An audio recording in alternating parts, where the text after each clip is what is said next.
This is the brand new Focal Bathys Dune edition, which is a brand new colorway for the Focal Bathys. And for those who don't know what that is one of the best noise canceling headphones currently available on the market today. And they released it last year, and now they've come out with this new colorway. And there's also a firmware update that has an extra feature that's brand new to coincide with this release. We'll talk about that a little bit later in the video. I want to take this opportunity as well to do a bit of a long-term review of the Focal Bathys, because I never actually did a review of the Bathys. I did a comparison video with a number of other high-end noise-canceling headphones, and over the last year, the Bathys, this is my unit right here, has been my go-to pair of headphones, certainly for wireless, whenever I am not reviewing, or, if I don't have the opportunity to use, wired open back headphones, this has been my go-to. So with that out of the way, let's check it out. So I am obviously holding up here the two Bathys Bathyses. And I have to say, the new Dune edition is probably the colorway that I would choose today if I had the opportunity. Like if this had been out at the time, I would have chosen the Dune over the silver one, just because I think it looks cooler. This is, it's pretty close to beige, and I am essentially the personification of beige in human form. That's what's going on, here. And so this would suit me quite well. But I do genuinely think that this looks extremely classy. It looks super dope, especially with the contrast to the magnesium yokes there. And for anybody who's actually seen this headphone in person, you'll know what I'm talking about. It is striking in a very good way. So once again, I am here at the beach, clearly having the time of my life. And I immediately feel more sophisticated and classy wearing these headphones than I would have if I were wearing any other pair of headphones. And that matters to me because it goes really well with my esoteric jazz, and I like to feel sophisticated when I listen to my esoteric jazz. I find these to be much more comfortable than Focal's passive wired closeback headphones, which I always tend to find them to have a little bit too much clamp force for my giant audiophile head. And I think that one of the reasons why these are more comfortable is that the pads on these the foam density is softer. So the pads are more compressy, if that makes sense. They have an easier time compressing. And that is both a good thing and a bad thing. And I'll talk about some nitpicks and criticisms as well here, because I do have some. But as far as the comfort and the mechanical design, these are all-day headphones for me. They're lightweight enough, and I have no problem getting through a full day of work wearing them. So thumbs up there. Now, one thing to note is that they do light up when you turn them on. In general, I turn the light up stuff off. I hate lights in all things. I hate lights. Why can't we just exist all the time in darkness? I'll never figure that out. But I know there's folks out there who absolutely love the lights. I'm talking about you, Taryn. Yes, you should feel shame. And I think that Focal's implementation here is, again, classy for not doing some stupid gaudy RGB shit. Now, the second thing that I love about the Focal headphones is the carry case. So this is the carry case for mine, and what I love about this is that it's very thin, meaning it's very easy to throw into a backpack. They really did think about that. Now, when it comes to durability, as I've said, I've used this for the better part of a year, and I haven't had any issues with that whatsoever. Now, keep in mind, I am also a headphone reviewer, and this isn't on my head all the time, all day. When I'm working, I often am wearing other headphones. But when I'm not reviewing, it tends to be these, and also if I'm in any sort of environment where wireless or noise canceling is useful. As an example, I've been using this headphone more than anything else this summer because it's really hot and I have the air conditioner going on. You might be able to hear that in the background. And I find that the noise canceling here is excellent. It does a great job of basically attenuating all of that. And while I don't think you need noise canceling if you have a really good set of passive closeback headphones, if you have like a computer fan running or anything like that, it is really nice to be able to just sort of, disregard any of the just stuff and chaos that's going on in the background. The kind of stuff that might be going on in your day-to-day, like, people just screaming in your environment and you can just ignore it, which is great. Okay, maybe not screaming, but you get the idea. I have actually been yelled at for not paying attention to things that I should have been paying attention to because the noise canceling was so good. It's not the best. It is not as good as what you get from Apple and Sony, but it is certainly good enough to get me into trouble. Now, once again, I mentioned that the durability has been fine for me. The pads here are removable, and I haven't had an occasion to remove the pads.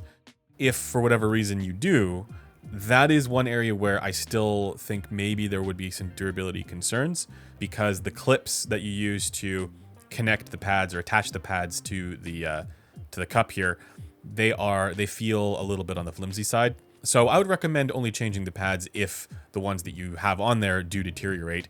But like I said, I haven't had that issue yet. Additionally, the top headband piece has held up over time. I haven't had any issues with that. And keep in mind that this is going on a large, thick boy audiophile head. So I am doing that every single time. I'll put it on, take it off, and it's constantly having this being done to it. And I haven't had any issues with the clicks, losing their clickiness, or, the headbands not snapping or anything like that, which is nice. It's good when headbands don't snap. I like that. Now, for battery life, this is an area where they also did a fairly good job. I'm not going to say this is as good as what I think Odyssey did with the Maxwell, just anecdotally, but it is still very good. And sometimes I even forget to charge it, and I go through the next day without charging it. And the reason why I'm saying that is, if you are using this headphone the way I use it, which is I actually run it wired through either the 3.5mm or the USB DAC and put it into USB DAC mode, it still uses the battery, so it's still on. And no, it is not something that improves the sound, because of the amp and DAC that you're using. That's not what these headphones are about. So again, this headphone has digital signal processing going on in it, and so when you use it wired, it's still on, it's still active, the noise canceling is still going on. So there's no passive mode with this headphone. And I think that actually may be a bit of a knock against it, because at a certain point that battery is going to need to be replaced. I haven't run into that over the course of my use of it. I am told that this is something that can be replaced. The battery can be replaced. So if that happens to me and I have to go through that process, I will detail it in the forum thread on this headphone that we have linked in the description. As far as using it wirelessly, there are some quirks to be aware of, but thankfully one of them is not noise floor or background hiss. I didn't have any issues with that. It's a fairly common thing, certainly for wireless headphones in the past, where they would have some sort of background hiss, and it would kind of defeat the purpose, I found. But with these, I don't have that issue. There are two noise canceling modes. There's the stronger mode and then the weaker mode. I don't really know why I would ever really need to use the weaker mode. I didn't find it to be meaningfully detrimental to the experience to have it on the stronger mode, so I just sort of keep it there. But as I said, there are quirks to this when using it outside, on the go, if you're walking around.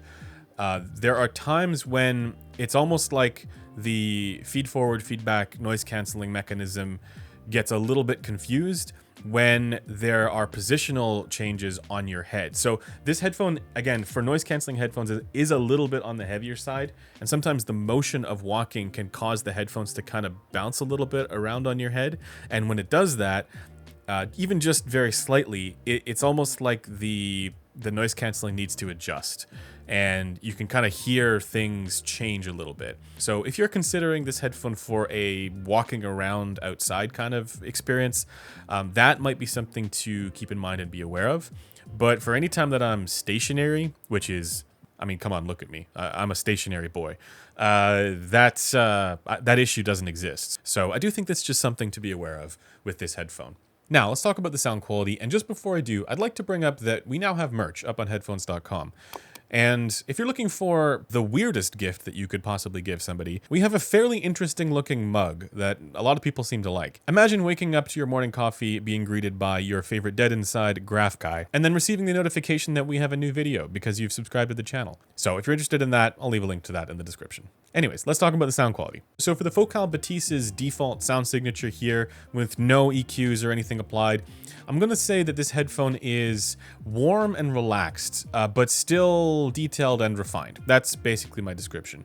It is a little bit more of a consumer-ish tuning, given the elevated bass here. And I think for me, in a quiet environment, this is a little bit too much. And when I do my EQ, I do like to reduce the lower mids just a little bit there. And then you do also see a dip there at around 800 to 900 hertz.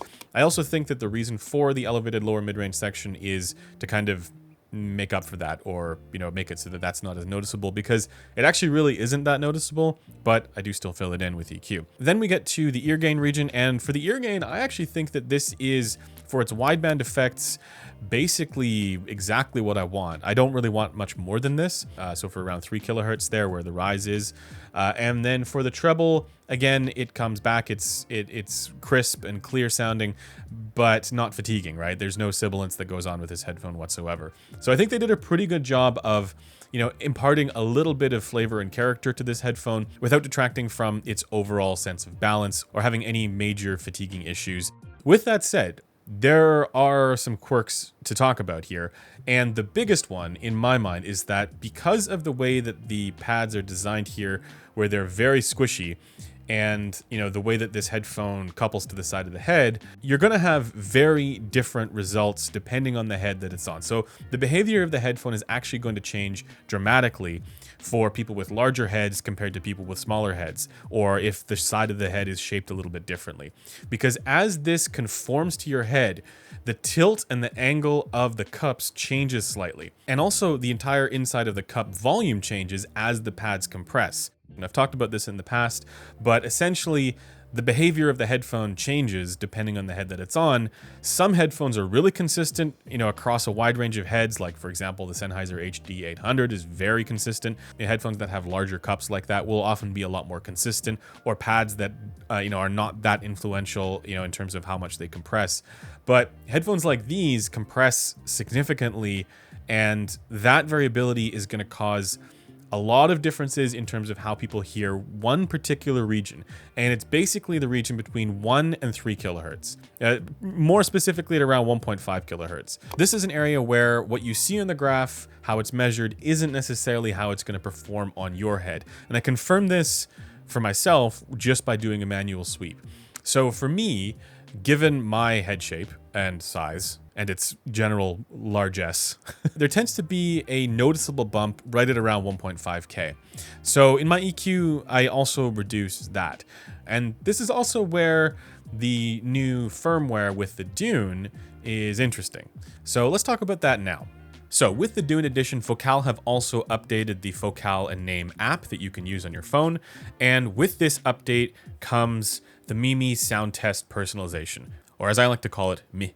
And I think I'm saying that right. Probably not. And if you have the previous Bathys, this is available to you as well. Now, this is something that exists in other devices, and I do think it is worth using, especially if your primary use for this is portably on the go and you don't have the ability to EQ this through any other means. Keep in mind that this is individualized, so it may be different depending on the person, but the effect for me at least seems to be some sort of upshelf. And there's also this somewhat odd comb-like effect. I'm not entirely sure the reason for that, but nonetheless, what I find is that when you leave this on full blast, because you can actually decide how much of this effect you want to apply, it does tend to get a bit too bright. This is something where I think people are going to need to test it more, because it's a little bit unclear what the actual effect is going to be on a consistent basis. And it is something that I'm actively looking into. I will post my findings on this in the forum thread on this headphone up on the Headphones community forum. But either way, I do think the implementation in the Bathys is a very good thing. And an important aspect to this is the ability to adjust the amount of this effect that you apply.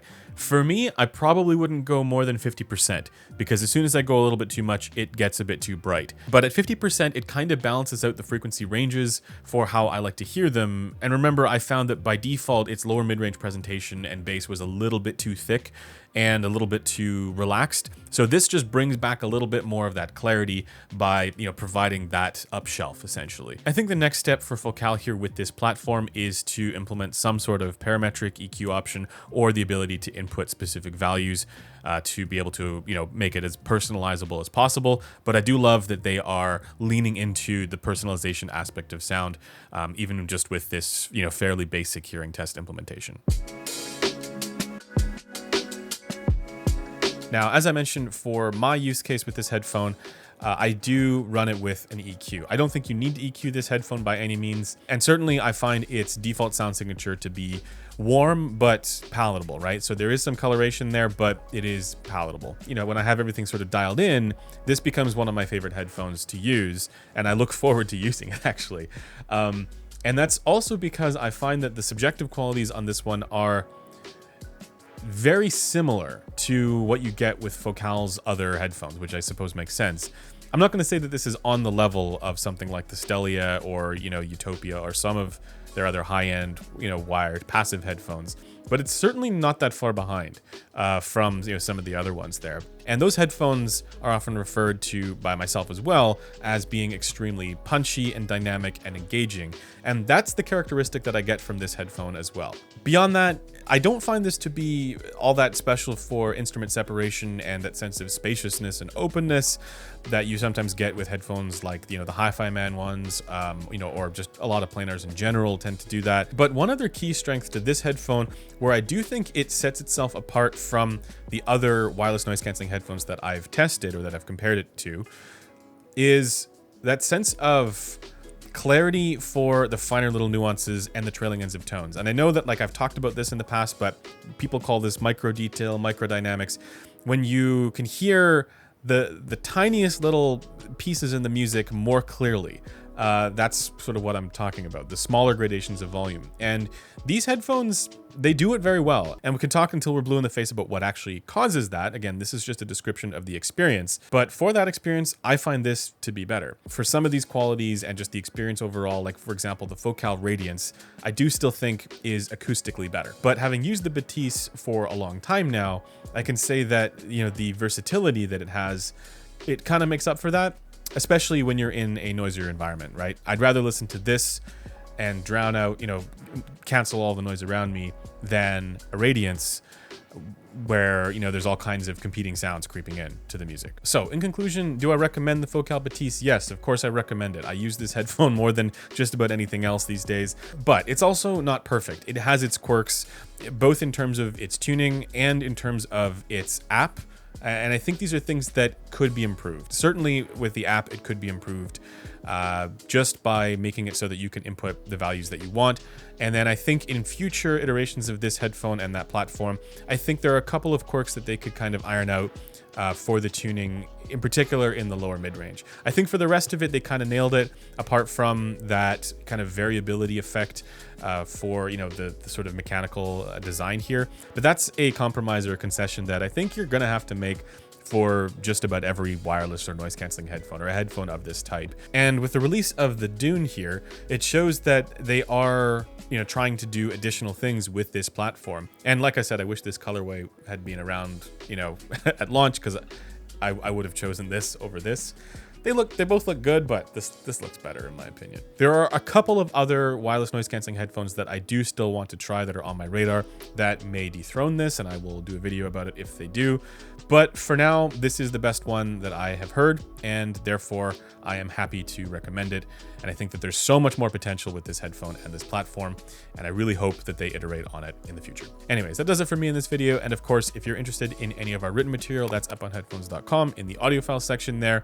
You can find the measurements of this headphone and many more, along with additional discussion in the forum thread linked below. And then also you can chat with me and other like-minded audio folks on our Discord.